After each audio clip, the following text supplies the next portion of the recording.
Ну, я думаю, что у меня детство было таким активным достаточно. То есть постоянно какие-то были исследования, постоянно куда-то лазили там. Плюс у меня город находится там в лесополосе, и рядом протекает Кама, река.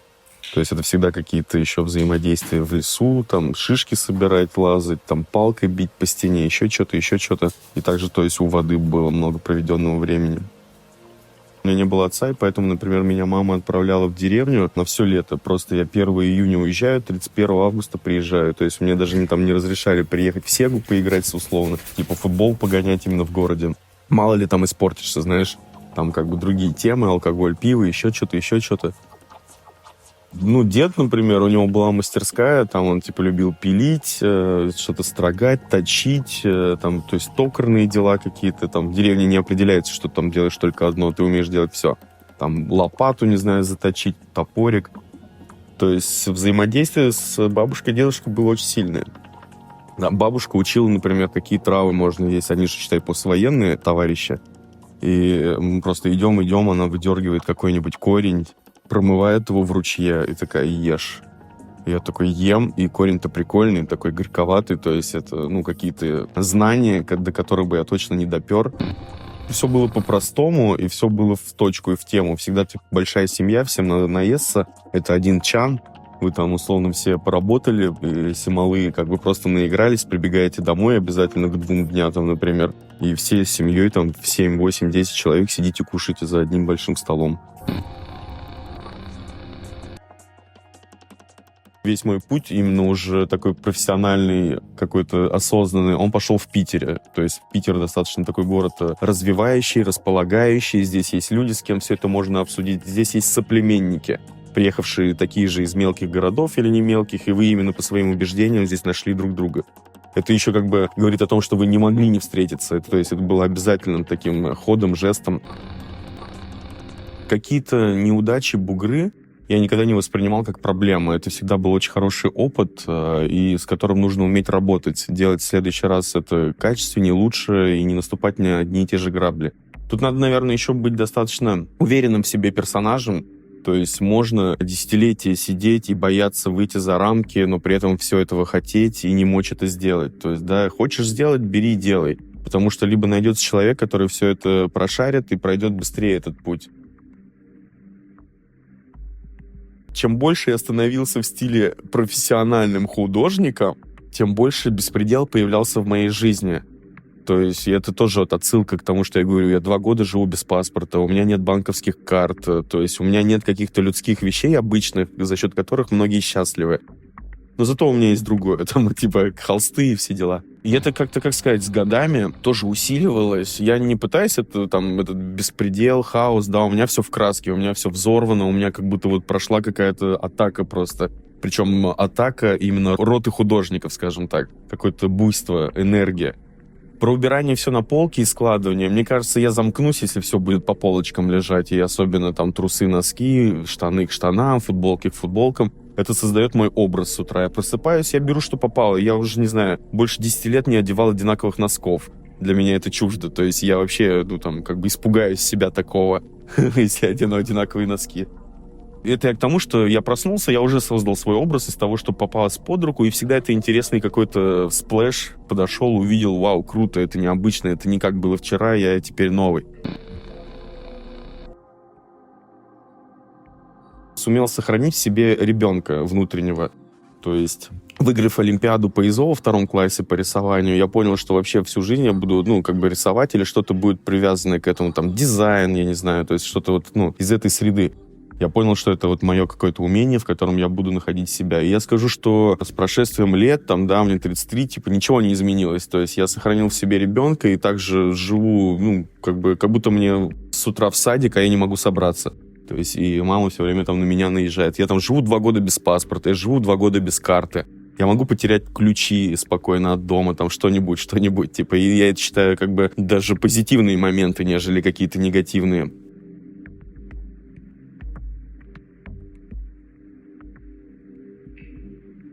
У меня, в принципе, какого-то прям классического граффити во мне не было.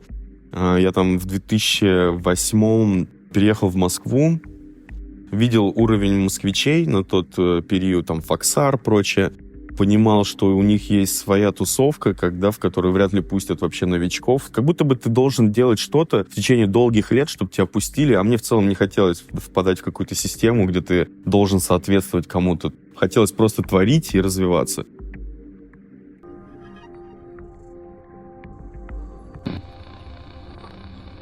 Я все вообще свои опыты вкладываю в одну копилочку, и я всегда меняюсь, я всегда нахожусь в моменте опыта, я всегда пытаюсь что-то найти новое, и я надеюсь, что завтра я вообще буду лучше, чем вчера, в плане рисования и в целом каких-то жизненных качествах.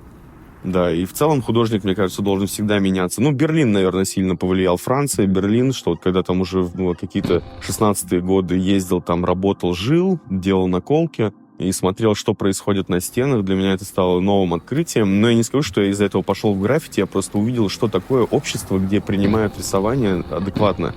То есть не ставят палки в колеса. Стрит-арт после этого во мне проявился с какой-то уже новой такой импульсивностью, что мне захотелось какой-то именно свой язык выработать, в стиле там постеры сделать, выдумать своего персонажа, то есть добавить в персонажность стрит-арт, не просто, то есть техника, да, а я именно выдумал.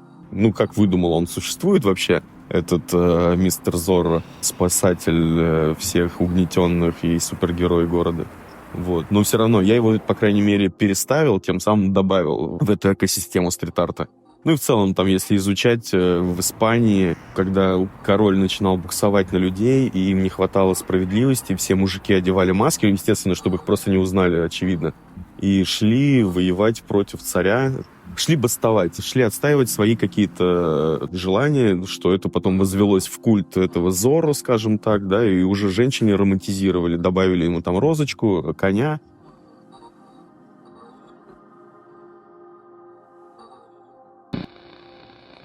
Ну, я думаю, что бифы — это неплохо, что это формирует какой-то характер, личность. Угодить всем не получится, и быть как бы все время добрячком — это тоже как бы не самая лучшая позиция. Нужно уметь высказываться, когда тебе не нравится. Если ты видишь несправедливость, считаю тоже, что нужно сказать об этом. В последнее время я это замечаю чаще в уличной какой-то среде, а вот у меня, например, нет желания мириться с этим, скажем так. Если я вижу, что можно где-то подстебать за здравое дело, я это сделаю обязательно. Я все выстроил в своей жизни, наверное, так, что моя мастерская находится рядом с домом. Мне не нужно никуда ехать, мне не нужно видеться с людьми, там, такси условно и метро. Я иду, гуляю по Обводному, там, курю сигаретку, мечтаю о том, как захватить мир и получить все, что хочу.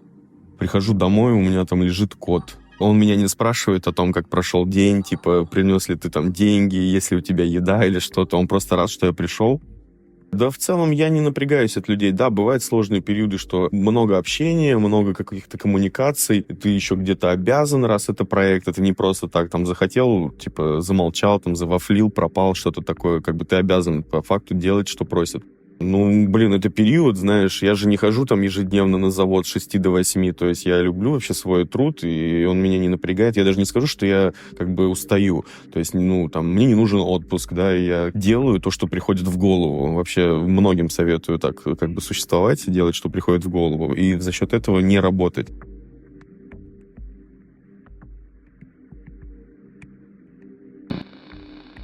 Когда мужчина любит и находится в такой сильной любви в отношениях, он перестает развиваться, что ли.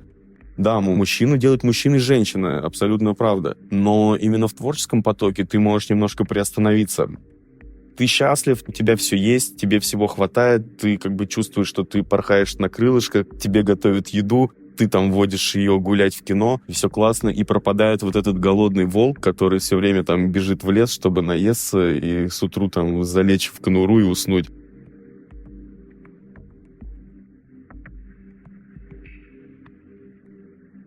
То, что в одних тусовках, там, как сказать, меня принимают, а в других нет, тоже нормальное абсолютно состояние. Это я уже, как проговорил, нельзя всем нравиться.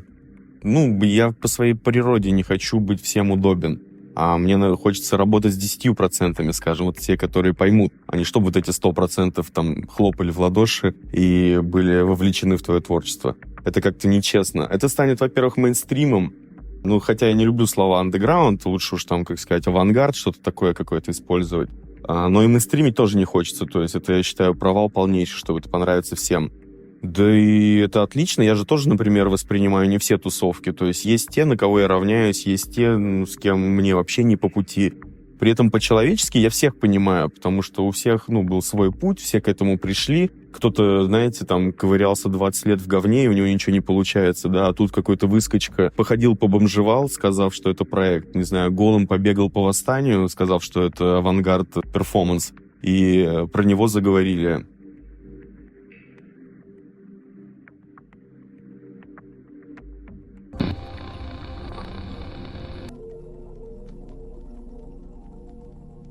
Галереи у нас особо-то и не занимаются продажами людей в плане работ, творчества. Это скорее как выставочные пространства, где с тобой могут познакомиться. И они тебе дадут публику какую-то определенную, коллекционеров, но ходить покупать они не будут. Они уже спишутся с тобой после того, как ты выставился в этой галерее, чтобы сэкономить деньги. А у нас в России все равно вот это вот копеечка копеечки, оно есть, даже если у людей большие деньги, а большие деньги у них, собственно-то, и неспроста. Я не думаю, что они там ходили и каждому давали сколько-то, сколько-то. Рынок как есть, так его и нет. Я говорю, что в России интересно, у нас как Лас-Вегас, какой-то дикий запад. Что хочешь, то и делай. Где-то, может, наоборот, ты сорвешь огромный куш, где-то, наоборот, думаешь, что сорвешь куш, будет абсолютно ничего.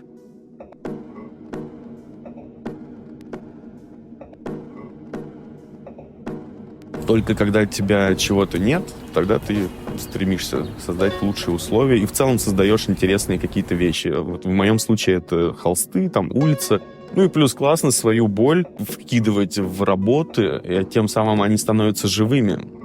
Русский менталитет, наверное, как раз-таки в том и заключается, чтобы чуть-чуть страдать. Мы всегда чуть-чуть страдаем. И от этого мы честные, от этого у нас искусство такое, наш рок, скажем, да, вообще всемогучий, который не строится на каких-то, скажем так, техниках его исполнения, на соло, движухах или что-то. Это поэзия.